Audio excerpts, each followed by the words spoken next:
Olá, boa noite. Quero saudar aí os nossos irmãos da Igreja Batista Maranata. Estamos mais uma vez com o propósito de alimentar o nosso povo, as nossas ovelhas e aqueles que têm nos prestigiado, visitando a página da igreja. A todos vocês, graça e paz.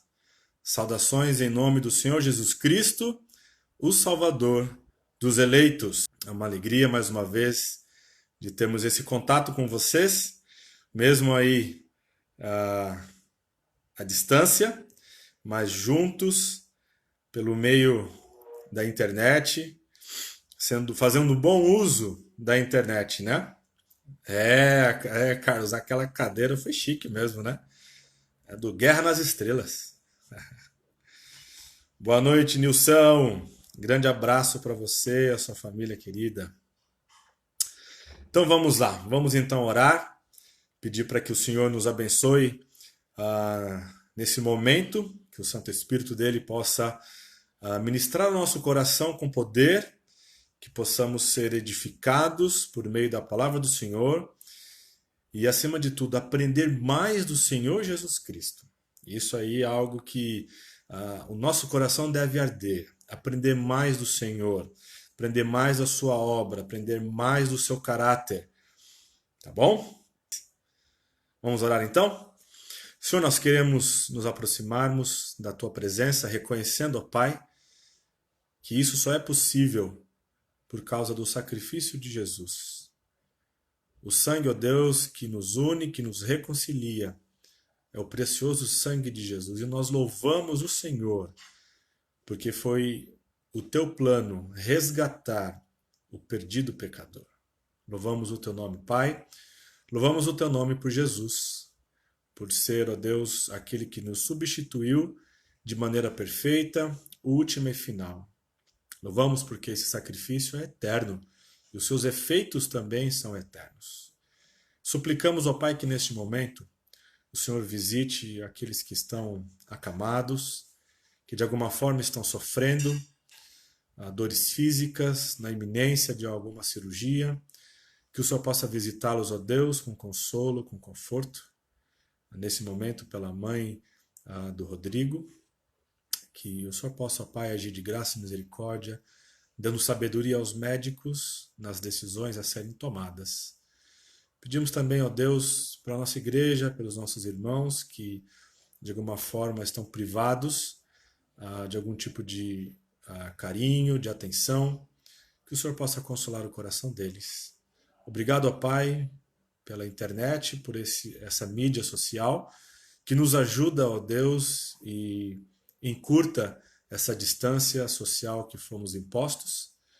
E queremos, ó Pai, suplicar que o Teu Santo Espírito possa ministrar com poder nesse momento, por meio da Tua palavra, que é preciosa, que é eficaz e que tem um poder, ó Deus, de edificar, de nos confrontar e de nos apontar para a nossa esperança, que é o Senhor Jesus Cristo.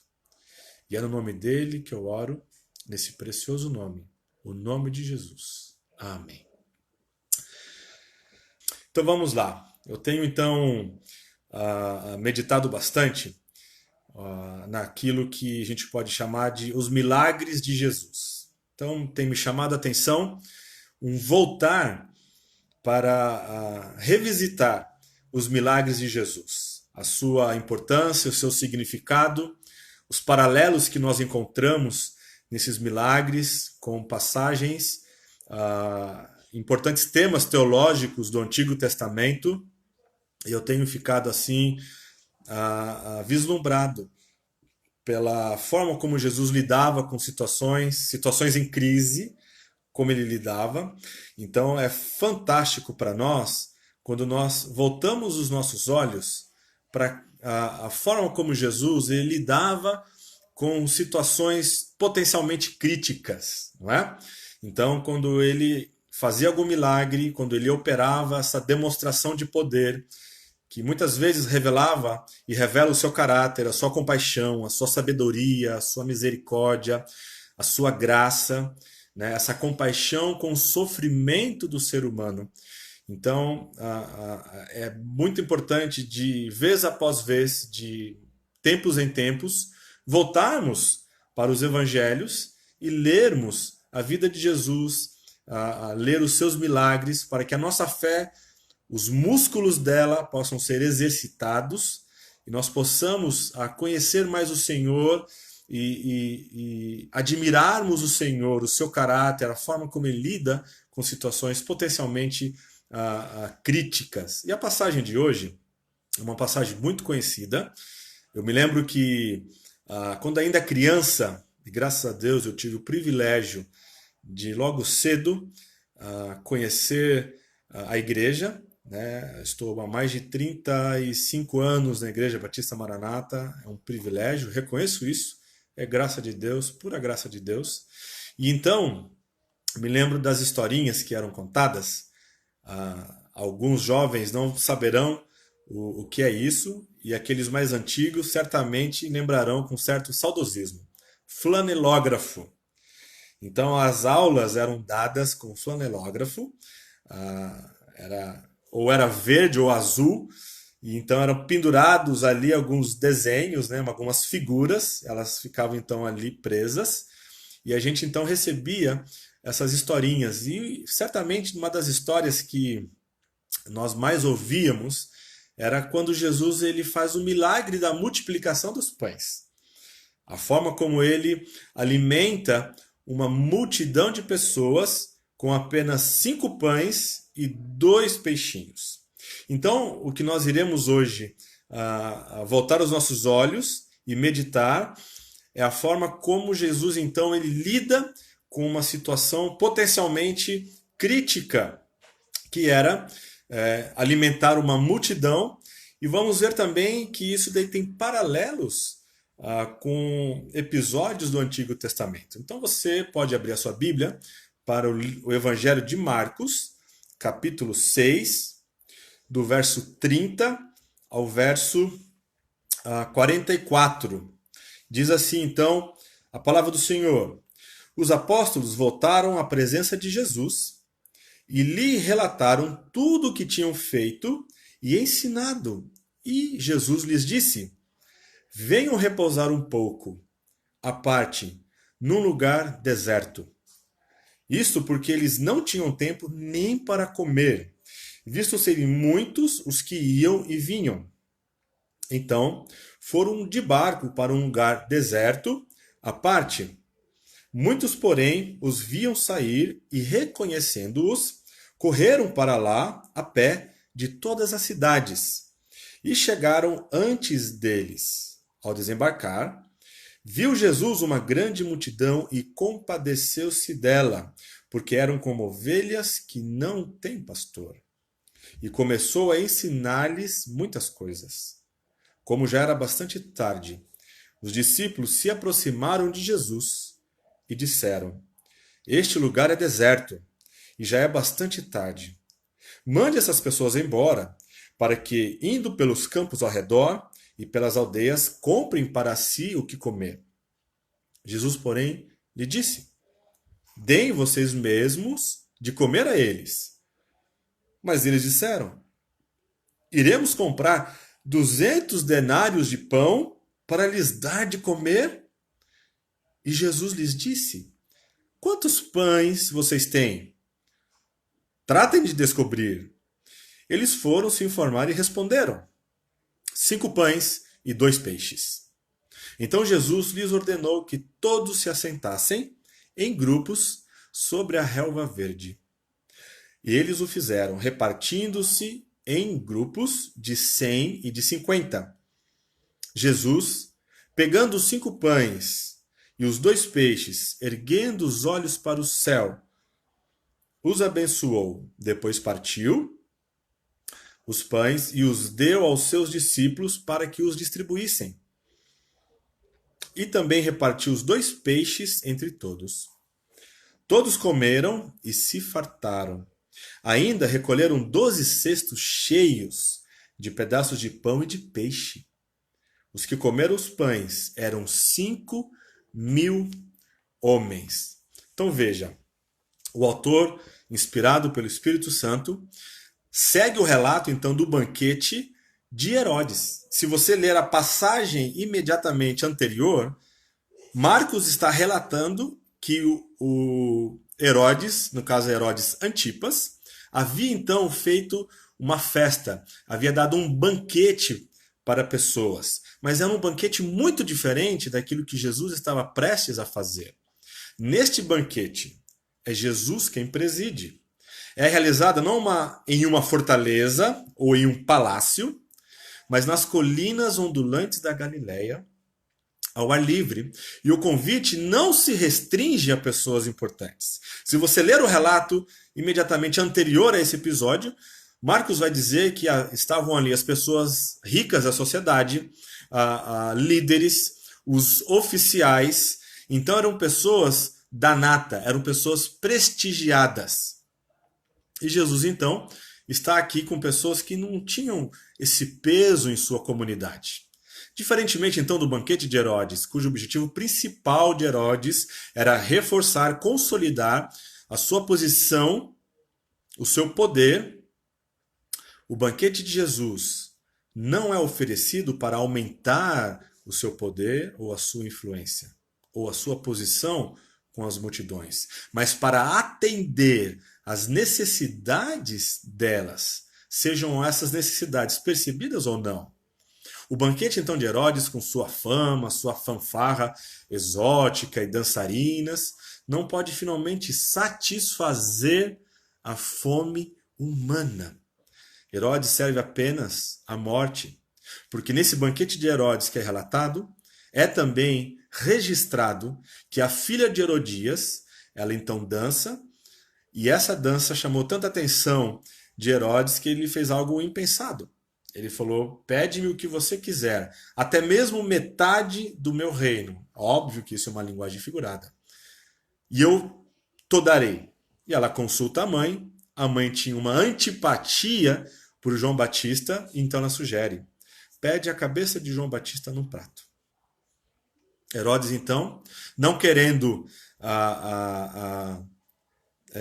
descumprir a sua palavra, preocupado com a aprovação das pessoas ao seu redor, e ele gostava de João Batista. Ele ficava perplexo ao ouvir o profeta João Batista, mas mesmo assim ele gostava de ouvir e mantinha ele preso em uma cadeia. Então ele foi decapitado. Somente a multiplicação oferecida por Jesus no deserto pode satisfazer as necessidades humanas. Jesus traz pão vivificante e com abundância. Seus discípulos alimentam essas pessoas e as servem. Então vamos pensar. Os 4 evangelhos, eles registram esse episódio. Portanto, quando nós temos então uma passagem e ela é repetida, no caso dessa multiplicação em outros evangelhos, quer dizer então que eles estão dando ênfase a isso. Há algo importante aqui. O relato então desse milagre mostra a divindade de Jesus, num milagre impressionante. Além disso, o caráter do milagre aponta para a identidade de Jesus, quem ele é e o que ele faz para aqueles que lhe pertencem. Então, em primeiro lugar, quero que você medite e anote isso. Jesus é o verdadeiro descanso.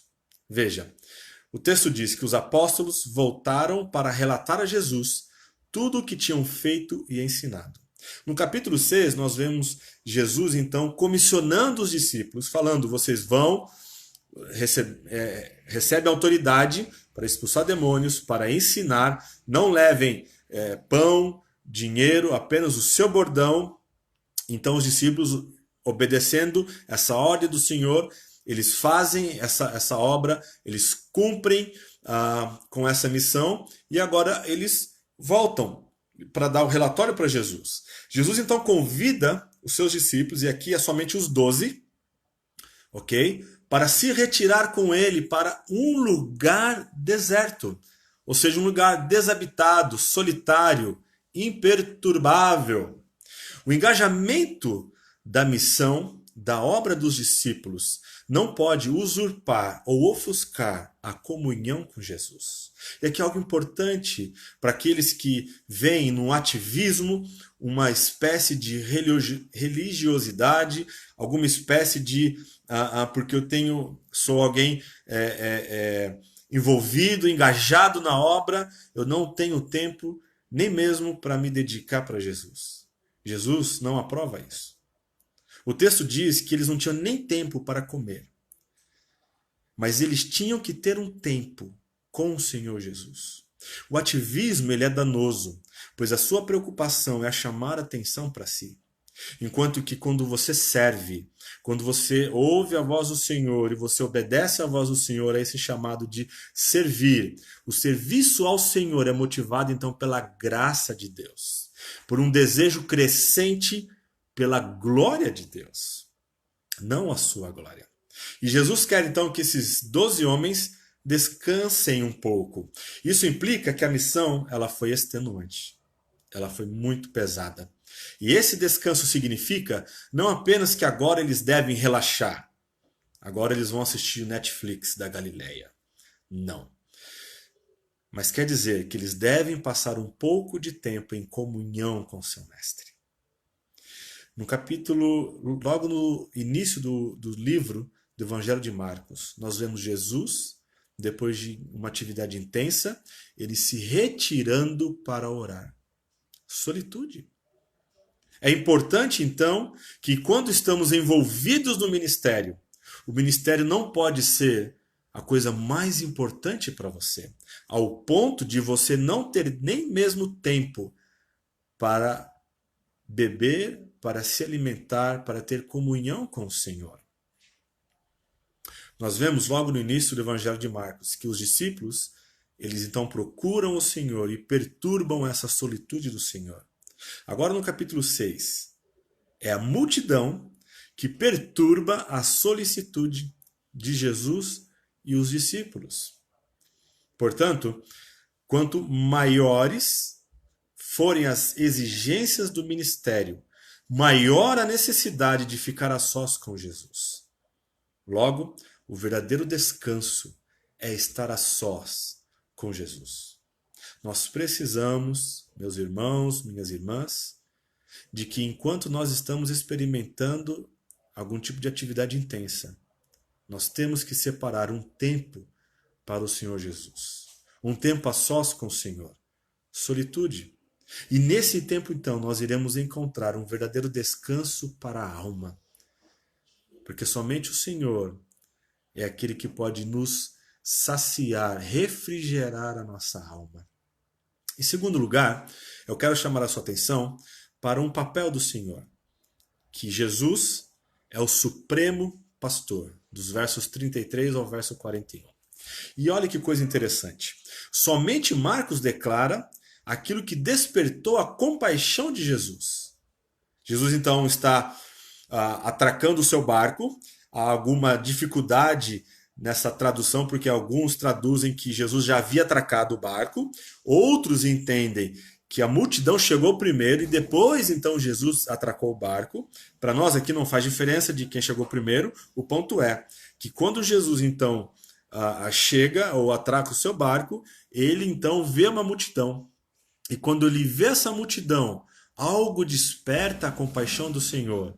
E esse algo era porque eram como ovelhas que não têm pastor. Verso 34. A palavra aqui para compaixão, usada no Novo Testamento, ela é única para Jesus. Não é tanto a descrição de uma emoção humana, mas uma caracterização messiânica, a qual é expressa nessa passagem pelo ensino. Portanto, só Jesus tem esse tipo de compaixão. Os olhos então de Jesus viram mais do que uma massa de pessoas, mais do que uma galera chegando ali e ele não consigo nem mesmo ter um tempo aqui de sossego com essas pessoas, com os meus discípulos. Eu quero aqui ter uma conferência com eles, eu quero interagir com eles, quero ensiná-los, mas a multidão está em cima. Não, ele olha para aquelas pessoas e o seu desejo, então, é pastoreá-las. Na verdade, Jesus viu a condição espiritual dessas pessoas. Ovelhas sem pastor, elas perdem-se impotentes e tendem a perecer. Jesus então viu o destino dessas pessoas, a menos que elas fossem pastoreadas. Eram pessoas que não tinham uma liderança, não tinham alguém quem cuidasse delas, eram guiadas por falsos pastores que não se preocupavam com a sua alma. Jesus enxerga tudo isso nessa visão que ele tem dessas pessoas. Então ele é movido por essa compaixão. Eu preciso pastoreá-las, eu preciso cuidar dessas pessoas. Então ele imediatamente começa a pastoreá-las. Marcos observa que a parte principal desse pastoreio é ensinar-lhes muitas coisas. Lucas é mais específico, se você ler esse relato. Ele diz que ele falou com elas a respeito do reino de Deus. Mateus e Lucas, então, acrescenta que ele curou os enfermos, aqueles que estavam sem forças, aqueles que precisavam de cura. Então essas pessoas Jesus recebe. Eles veem aquelas pessoas cansadas, aquilo que o pecado, o dano que o pecado tem feito, não somente na parte espiritual, mas física dessas pessoas. E Jesus então responde com compaixão. E a forma como ele faz é ensinando primeiramente. Ele cura essas pessoas, ele restaura essas pessoas. E o dia vai caindo. Os discípulos então, como são pessoas muito práticas, eles olhando o que está acontecendo, falam: Senhor, é o seguinte, uma sugestão aqui para o Senhor, dispensa a multidão para que quando elas forem voltando para suas casas, elas possam colher no campo alguma coisa para comer ou comprem nas aldeias. Os discípulos precisavam compreender o coração do Senhor. Os discípulos precisavam entender que você não pode dispensar alguém que tem uma necessidade legítima. Jesus então olha para eles e responde, no verso 37, né? Dai-lhes vós mesmo de comer. A resposta então surpreende esses homens que ainda não conseguem ter clara a sua visão sobre a identidade de Jesus, sobre quem é Jesus, mas eles são totalmente transparentes. Se quiserem então alimentar essa multidão tremenda, sem comida em sua posse, Jesus então deve dizer que eles, os 12, têm uma fonte de suprimento que ignoraram completamente. Vemos como Jesus está tentando levar seus discípulos a pensar em seu poder onipotente e a confiar nele, confiar em sua sabedoria, confiar em seu cuidado. Mas apesar de uma dica tão clara e tão ampla quanto essa, dá-lhes voz de comer, eles permanecem ainda cegos. Aqueles homens viram Jesus acalmando uma tempestade. Aqueles homens viram Jesus curando dezenas, centenas, talvez até milhares de enfermos. Eles viram Jesus ressuscitando a filha de Jairo, mas eles não conseguiram associar que eles estão diante de alguém que em meio ao deserto pode fazer com que esse deserto tenha abundância de alimento. Eles se lembram de Jesus ter transformado em Caná a água em vinho. Mas eles eram letárgicos, como eles eram lentos para olhar para Jesus. Ele é o Filho de Deus. Ele é o Todo-Poderoso Criador. Ele pode fazer dessas pedras pães, se for o caso. Mas eles são letárgicos, eles são lentos. Então, qual é a resposta deles diante dessa situação?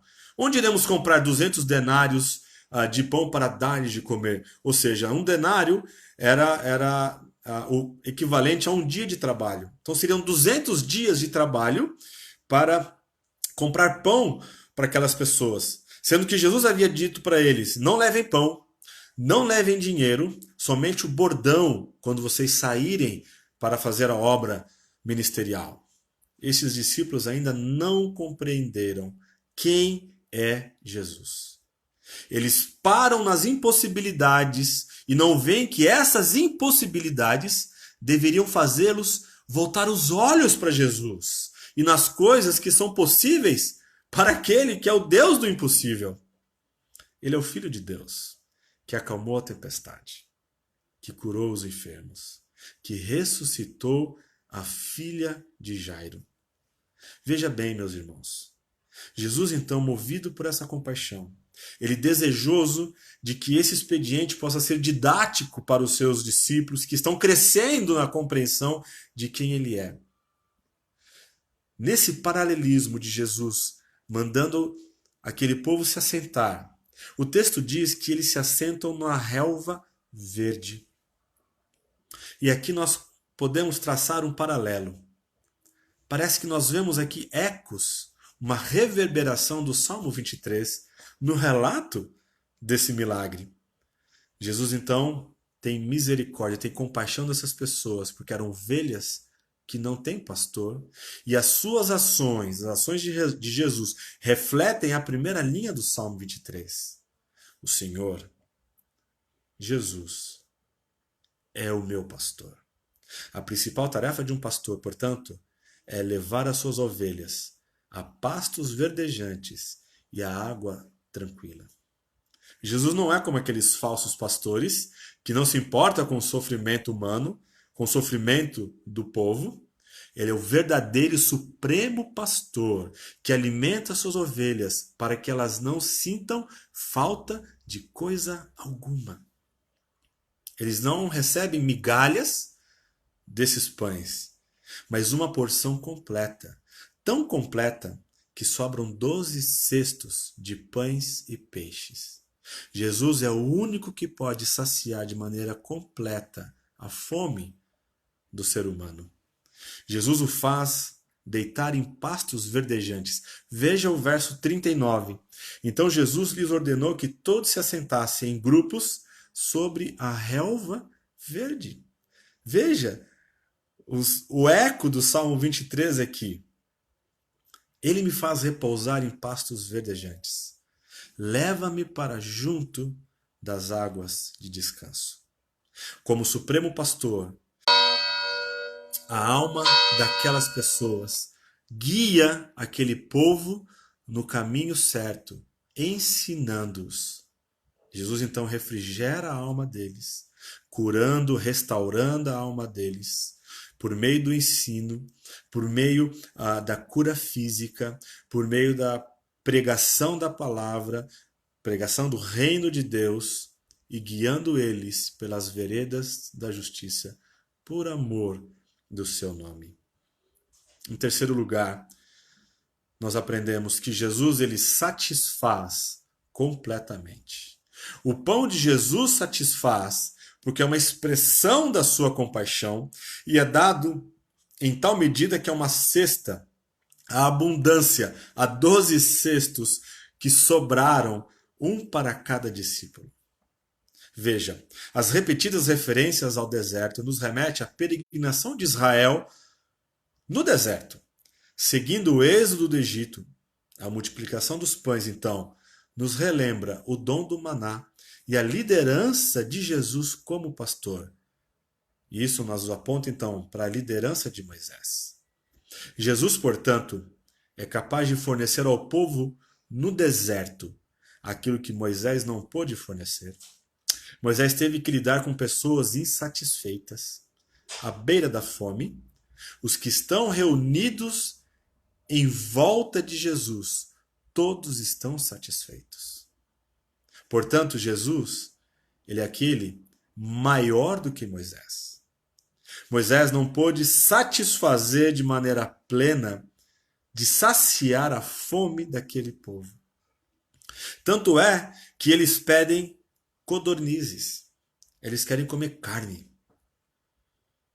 Então isso nos mostra que Jesus ele é maior do que Moisés. Temos aqui então alguém que é muito maior do que Moisés.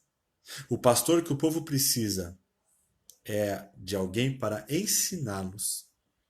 O povo precisa de um pastor que restaure as suas forças e que lidere-os ao conhecimento de Deus. O ponto crucial aqui é que Jesus olha para aquela multidão com compaixão. Eu quero terminar então aqui, meus irmãos, concluindo que Jesus ele exerce o poder de Deus e usa para o bem de seu rebanho. Ele é o verdadeiro pastor de seu povo, que supre as necessidades de sua vida espiritual e física. Ele é o verdadeiro descanso. Ele é o supremo pastor e ele é aquele que sacia de maneira plena e final a fome do ser humano. Que possamos então, ao olhar para essa passagem, não banalizá-la, mas entender que ela revela o caráter do Senhor Jesus, quem Ele é. Ele é o Filho de Deus. Ele tem poder, em meio a um deserto inóspito, fazer desse deserto um local de abundância que supra a necessidade do ser humano, porque Ele é poderoso para fazer isso. Vamos orar? Senhor, obrigado por esse tempo, obrigado pela Tua palavra que é rica, pela Tua palavra que é uma espada de dois gumes, e ela, ó Deus, revela a nossa necessidade, a nossa carência, que precisamos de um Salvador, precisamos conhecer esse Salvador. E suplicamos, ó Pai, que o Teu Santo Espírito possa aplicar ao nosso coração essas verdades eternas. Que o Senhor é o verdadeiro descanso, que o Senhor é o nosso supremo pastor, e o Senhor não é incompetente na sua tarefa. O Senhor supre a nossa necessidade física, supre a nossa necessidade espiritual. E obrigado, ó Pai, porque o Senhor nos sacia de maneira última e plena. E é em nome dele que eu oro. Amém. Deus abençoe. Amanhã, então, às 9 horas da manhã, temos a nossa EBD, módulo aí de família, e depois módulo de vida cristã, e depois temos a EDB Kids. E à noite, a partir das 6h30, começa o nosso culto vespertino. Deus abençoe vocês e um ótimo final de sábado. Um grande abraço para vocês. Até mais.